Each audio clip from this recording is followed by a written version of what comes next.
నమస్తే. Welcome to our channel. నేను మీ పద్మావతి. ఈ రోజు మనతో పాటు సీనియర్ జర్నలిస్ట్ భరద్వాజ్ గారు ఉన్నారు. మరి ఆయనతో మాట్లాడి మరిన్ని విషయాలు తెలుసుకుందాం. మీరు కూడా చూసేసేయండి. నమస్కారం సార్. నమస్తే. సార్, చిరంజీవి గారి సూపర్ డూపర్ హిట్స్ మూవీస్ ఎన్నో ఉన్నాయి. మరి అలాంటిది చిరంజీవి గారి సెకండ్ ఇన్నింగ్స్ విషయాల్లోకి వస్తే కనుక ప్రెసెంట్ ఇప్పుడు ఆయనకి అంత చెప్పుకోదగ్గ సినిమాలు ఏమీ కూడా లేవు. ఎప్పుడో లాస్ట్ ఇయర్ సంక్రాంతి సమయాల్లో కొంచెం కలిసి వచ్చి మనకి వాల్తేరు వీరయ్య అనేది ఒక సక్సెస్ కొట్టింది. బట్ ఇప్పుడు చూసుకుంటే చిరంజీవి గారికి మళ్ళీ ఎటువంటి హిట్ కూడా పడవలేదు. మరి ఎందుకని ఇలా చిరంజీవి గారి విషయంలో సెకండ్ ఇన్నింగ్స్ అనేవి కొంచెం వెనకబడుతున్నాయి అంటారు? దీనికి గల కారణాలు ఏమై ఉంటాయి అంటారు సార్? అంటే చిరంజీవి సెకండ్ ఇన్నింగ్స్ ప్రారంభించే టైంకే తెలుగు సినిమా డైనమిక్స్ మారిపోయినాయి. డైనమిక్స్ మారిపోతున్నటువంటి టైంలో ఆయన సెకండ్ ఇన్నింగ్స్ ప్రారంభించాడు. అంటే తెలుగు సినిమా పాన్ ఇండియా లెవెల్కి ఎక్స్పాన్షన్ మోడ్లోకి వెళ్ళింది అప్పుడే. బాహుబలితో మొదలైంది ప్రయత్నం. బాహుబలికి పునాది అంటే బాహుబలి లాంటి సబ్జెక్టులు హ్యాండిల్ చేయగలడా లేడా రాజమౌళి అనేటువంటి ఒక సందేహం ఉంది ప్రపంచానికి. అయితే ఆ సందేహాన్ని నివృత్తి చేయడం కోసం ఆయన మగధీర అనే సినిమా తీశాడు. అంటే మగధీర సినిమా ఒక రకంగా పాస్పోర్ట్ ఆయనకి పాన్ ఇండియా మార్కెట్లోకి. ఆ సినిమా చూపించి నేను ఈ లెవెల్ సినిమా తీయగలను అని చెప్పి మార్కెట్ నుంచి ఆయన ఫండ్స్ రైజ్ చేయగలిగాడు. రైజ్ చేసి బాహుబలి అనే ప్రాజెక్ట్తో ఆయన సక్సెస్ఫుల్గా పాన్ ఇండియా మార్కెట్ ఓపెన్ చేశాడు. ఆ మగధీర సినిమాలో చిరంజీవి గారు కనిపిస్తాడు, ఒక్క క్షణం అలా మెరుస్తాడు అంతే. అది కూడా రామ్ చరణ్ పక్కన ఒక చిన్న డాన్స్ బిట్లో కనిపిస్తాడు. అలా ఆయన రీఎంట్రీకి ఒక రకంగా మోటివేషన్ అక్కడి నుంచి మొదలై సెకండ్ ఇన్నింగ్స్ అనౌన్స్ చేసి ఆయన చేసిన మొదటి సినిమా రీమేక్ కత్తి రీమేక్ చేశాడు ఆయన, ఖైదీ నెంబర్ 150 అనే పేరుతో. అయితే అప్పటికి ఎప్పుడైతే పాన్ ఇండియా మార్కెట్లోకి తెలుగు సినిమా ఎంటర్ అయిందో రీమేకులు చేసే సందర్భం పోయింది. ఎందుకంటే మీరు ఇక్కడ తీసిన సినిమాని చాలా మార్కెట్లలో డబ్బులు చేసుకోవాలి కాబట్టి రీమేక్ సినిమా చేస్తే కుదరదు. రెండోది, రీమేక్ అనేది ఇప్పుడు ఇంటర్నెట్ అవైలబిలిటీ వచ్చిన తర్వాత సినిమా అనౌన్స్ అవ్వగానే పోస్టర్ రిలీజ్ కాగానే రివ్యూలు మొదలవుతున్నాయి. అంటే ఏ సినిమా నుంచి వీళ్ళు రీమేక్ చేస్తున్నారో ఆ ఒరిజినల్ వెర్షన్ దొరుకుతోంది. ఆ ప్రకటన చదవగానే ఫోన్లోకి వెళ్ళిపోయి ఏదో ఒక ప్లాట్ఫామ్ మీద ఆ సినిమాని సంపాదించి డౌన్లోడ్ చేసి చూసేస్తున్నారు. చూసేసి కంపారిజన్లోకి వెళ్ళిపోతున్నారు. ఈ కంపారిజన్ వచ్చిన తర్వాత ఆ సినిమా బతకదు. గతంలో కూడా జరిగింది అది. అంటే ప్రతిసారి దేవదాసు అనే సినిమా కృష్ణ గారు తీశాడు. తీసిన సినిమా అలాగే రిలీజ్ అయి ఉంటే ఎవరు పట్టించుకునేవాళ్ళు కాదు, ఆ సినిమా చూసేవాళ్ళు. కానీ కరెక్ట్గా ఆ సినిమా రిలీజ్ రోజే పాత నాగేశ్వరరావు గారు దేవదాసు కొత్త ప్రింట్లు వేసి రిలీజ్ చేశారు. దాంతో కంపారిజన్ వచ్చి జనాలు కృష్ణ సినిమాని రిజెక్ట్ చేశారు. ఇలాంటి ప్రమాదాలు జరుగుతాయి కంపారిజన్ రావటం వల్ల. అలాంటి సందర్భంలో ఇంటర్నెట్ అవైలబిలిటీ పెరిగిన తర్వాత చిరంజీవి గారి సెకండ్ ఇన్నింగ్స్లో చేసిన పొరపాటు ఏంటంటే రీమేక్ సినిమాల వైపు వెళ్ళాడు ఆయన. కత్తి రీమేక్ అయిపోయిన తర్వాత సైరా అనే ఒక కాస్ట్యూమ్ డ్రామా ట్రై చేశాడు ఆయన. అది తెలుగు మార్కెట్లో బాగానే వర్కౌట్ అయింది, కానీ వీళ్ళు పాన్ ఇండియా మార్కెట్కి ఎక్స్పాండ్ అవ్వడం కోసం ఆ సినిమా చేశారు. పాన్ ఇండియా మార్కెట్కి వర్కౌట్ అవ్వలేదు ఆ సినిమా. హిందీలోనూ మరొక చోట డబ్బులు రాలేదు దానికి. తెలుగులో వచ్చింది, కర్ణాటకలో డబ్బులు వచ్చినాయి, తమిళనాడులో కొంత మేరకు వచ్చింది. మిగిలిన చోట ఎక్కడా కూడా అది ప్రభావం చూపించలేదు. చూపించకపోవడానికి కారణం ఏంటంటే ఈ నరసింహారెడ్డి, ఈ ఉయ్యాలవాడ నరసింహారెడ్డి అనే పాత్రని ఈ సినిమా మొదలైన రోజే వీళ్ళు జాతీయ స్థాయిలో ప్రమోట్ చేసి ఉండాల్సింది. హిందీ మార్కెట్లో కూడా దీన్ని ప్రచారం చేసుంటే ఒక స్వతంత్ర సమరయోధుడు ఇలా ఇక్కడ ఉన్నాడు రాయలసీమలో, ఇతని కథ చెప్పబోతున్నారు అనేది అక్కడ మీడియాలో కూడా రాయించి ప్రమోట్ చేయాలి. అక్కడ కూడా దీనికి సంబంధించిన సమావేశాలు సభలు నిర్వహించాలి. ఇది చేసి అప్పుడు ఈ సినిమాని రిలీజ్ చేస్తుంటే కొంతమేరకు వాళ్ళు కూడా చూసుండేవాళ్ళు. వాళ్ళకి ఈ సినిమా ఏమిటో అర్థం కాలేదు. అర్థం కాకపోవడం వలన సినిమా ఎక్కలేదు అక్కడ.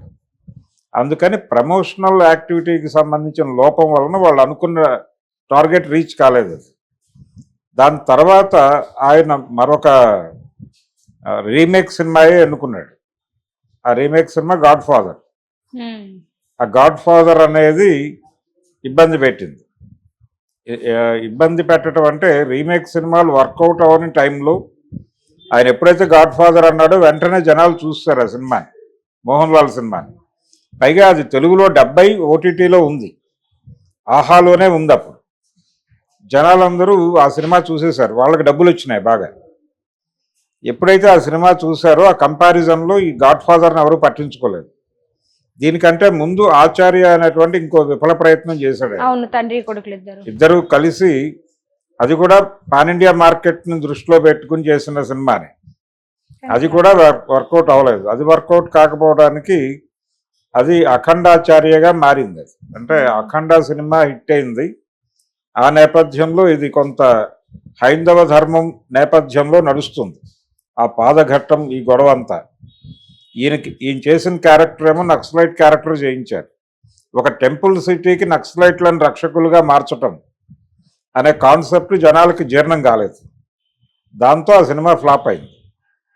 ఇలా అదొక అంటే రాంగ్ ఏరియాలో గేమ్ ఆడే ప్రయత్నం చేసి దెబ్బతిన్నాడు అక్కడ. వీటి తర్వాత వచ్చినటువంటి సినిమా వాల్తేరు వీరయ్య కొంత ఆయనకంటే చిరంజీవి మెరిట్స్ మీద డిజైన్ చేసిన క్యారెక్టర్. ఆయన ఎంటర్టైనింగ్ హీరోయిజం బాగా చేయగలరు, అందుకని ఆ ఏరియాలో ఫోకస్ పెట్టాడు డైరెక్టర్ బాబీ. అది వర్కౌట్ అయింది. రెండవది రవితేజ యాడ్ అవ్వటం ఆ సినిమాకి, ఇవన్నీ కలిసి ఆ సినిమాని ఆ సంవత్సరం పెద్ద సినిమాగా నిలబెట్టింది. అంతే, అదొకటి. ఖైదీ నెంబర్ 150 తర్వాత వాల్తేరు వీరయ్య తప్ప ఆయన చేసిన ఏ ప్రయత్నం కలిసి రాలేదు. భోళా శంకర్, అది వాళ్ళ పిన్ని గారి అబ్బాయితో డైరెక్ట్ చేయించుకున్నాడు ఆయన కావాలని. అతనికి ఒక హిట్ ఇవ్వాలనుకున్నాడు ఆయన. తీరా ఆ సినిమా డిజాస్టర్ అయింది. దాంతో అంటే ఇప్పుడు సీనియర్ డైరెక్టర్లతో చేయటం కన్నా కూడా తనతో సినిమా చేయడానికి ఉత్సాహపడుతున్నటువంటి యంగ్ డైరెక్టర్లకి అవకాశం ఇవ్వాలనుకుంటున్నాడు చిరంజీవి గారు. నిర్ణయం బాగానే ఉంది. ఇప్పుడు ఆ నిర్ణయం మేరకే విశ్వంభర చేస్తున్నాడు వశిష్ఠ డైరెక్షన్లో. అతనికి సినిమా ఇవ్వటం ఏమిటి చిరంజీవి అని చాలామంది మాట్లాడుకున్నారు. అంటే జస్ట్ ఒక సినిమా వయసు ఉంది అతనికి, అంతే. ఒక సినిమా వయసు ఉన్నటువంటి డైరెక్టర్కి ఎందుకు ఇస్తున్నాడు ఈయన అవకాశం? ఇప్పుడు ఆయన తర్వాత ఛాన్సులు ఇవ్వాలనుకుంటున్నటువంటి డైరెక్టర్లు కూడా 3-4 సినిమాల వయసు ఉన్నటువంటి డైరెక్టర్లే. ఎందుకు వీళ్ళ వైపు చూస్తున్నాడు అంటే ఈ జనరేషన్ వాళ్ళు, ఈ జనరేషన్ పీపుల్కి ఏం కావాలో ఆ కంటెంట్తో సినిమాలు తీసి తనని ఈ జనరేషన్లో నిలబెడతారు అనేటువంటి అభిప్రాయంతో ఆయన వీళ్ళ వైపు చూస్తున్నాడు. వీళ్ళేమో చిరంజీవి గారితో సినిమా అంటే అది ఇలా ఉండాలి అలా ఉండాలి అనే భ్రమల్లోకి వెళ్ళి వీళ్ళు వేరే కాన్సెప్ట్లతో సినిమాలు తీసుకెళ్తున్నారు ఆయన దగ్గరికి. అవేమో వర్కౌట్ అవ్వడం లేదు. ఇక్కడ ఒక మిస్ మ్యాచ్ నడుస్తోంది. ఆయన ఇస్తున్నటువంటి స్వేచ్ఛని సద్వినియోగం చేసుకుని ఒక సొంత కథతో, ఒక మంచి కథతో గనక చిరంజీవితో సినిమా చేయగలిగితే, ఆయనకి ఆల్రెడీ పాన్ ఇండియా మార్కెట్ ఉంది గతంలో. అంటే ఆయన హిందీలో 2-3 సినిమాలు చేస్తున్నాడు. గ్యాంగ్ లీడర్ సినిమా అక్కడ రీమేక్ అయింది ఆజ్కా గుండారాజు అనే పేరుతో. ఆ సినిమాకి మంచి డబ్బులే వచ్చాయి. ఇలా కొంత ఆయనకి హిందీ మార్కెట్లో ఆయన తెలుసు.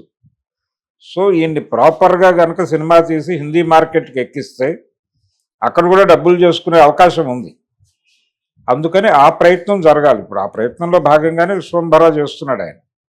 ఇప్పుడు ఈ విశ్వంభర గనక ప్రాపర్గా వర్కౌట్ అయితే అప్పుడు ఒక రూట్ మ్యాప్ సెట్ అవుతుంది చిరంజీవితో సినిమాలు తీసుకున్న డైరెక్టర్లకి. అది సెట్ అయితే వెళ్ళిపోతారు, లేకపోతే మళ్ళీ ఇబ్బంది. అంటే దాదాపు ఆయన సెకండ్ ఇన్నింగ్స్ మొదలుపెట్టిన తర్వాత కేవలం 2 హిట్లు మాత్రమే ఉన్నాయి అనేటువంటి ఇబ్బంది ఉంది. దీంతో పాటు ఇంకొక గొడవ జరుగుతోంది, మెగా హీరోలకి వరుస ఫ్లాప్లు వస్తున్నాయి అనేది. అంటే ఆచార్య నుంచి భోళా శంకర్ దగ్గర నుంచి లెక్కేసుకుంటే చిరంజీవికి హిట్ లేదు, అలాగే రామ్ చరణ్కి హిట్ లేదు. అంటే ఆయనకి ఆచార్య ఇబ్బంది పెట్టింది, గేమ్ చేంజర్ ఇబ్బంది పెట్టింది. అలాగే నాగబాబు గారి కొడుకు వరుణ్ తేజ్కి కూడా హిట్ లేదు. మొన్న వచ్చినటువంటి సినిమా కూడా ఆడలేదు అది. ఇలా ఎవరికి సక్సెస్ లేవు. సాయి ధరమ్ తేజ్కి కూడా సక్సెస్ లేదు. అంటే దాదాపుగా విరూపాక్ష అనే సినిమా తర్వాత, విరూపాక్ష తర్వాత మెగా కాంపౌండ్ నుంచి వచ్చినటువంటి ఏ ఒక్క సినిమా కూడా ఆడలేదు. ఏమిటి కారణం అనేది ఒక గొడవ జరుగుతోంది. ఆల్రెడీ మెగా ఫ్యాన్స్లో ఇది ఒక డిస్కసివ్ పాయింట్గా మారింది. ఇప్పుడు ఈ సందేహాలన్నిటికీ తెరదించుతూ ఈయనే బాధ్యత తీసుకోవాలి. ఇప్పుడు చిరంజీవి లీడ్ రోల్లోకి రావాలి. వచ్చి విశ్వంభర సినిమాతో ఆయన పాన్ ఇండియా మార్కెట్లో హిట్ కొడితే మళ్ళీ ఈ టోటల్ బ్యాచ్ అంతా హిట్ ట్రాక్ ఎక్కుతుంది అనే నమ్మకంతో అందరూ అటువైపు చూస్తున్నారు. దాంతో ఆ డైరెక్టర్ మీద ప్రెజర్ పెరుగుతోంది. ఆ ప్రెజర్ హ్యాండిల్ చేస్తూ ఒక ప్రాపర్ సినిమాని ఆయన ఆడియన్స్ ముందుకు తీసుకురావాలి. తీసుకురాగలిగితే ఆ సినిమా హిట్ కొడితే మెగా కాంపౌండ్ మళ్ళీ రైజ్ అవుతుంది. అది ప్రస్తుతం అందరి హోప్స్ అక్కడ ఉన్నాయి. చూద్దాం ఏం చేస్తాడు. అది వశిష్ఠ చేతిలో ఉంది ఇప్పుడు.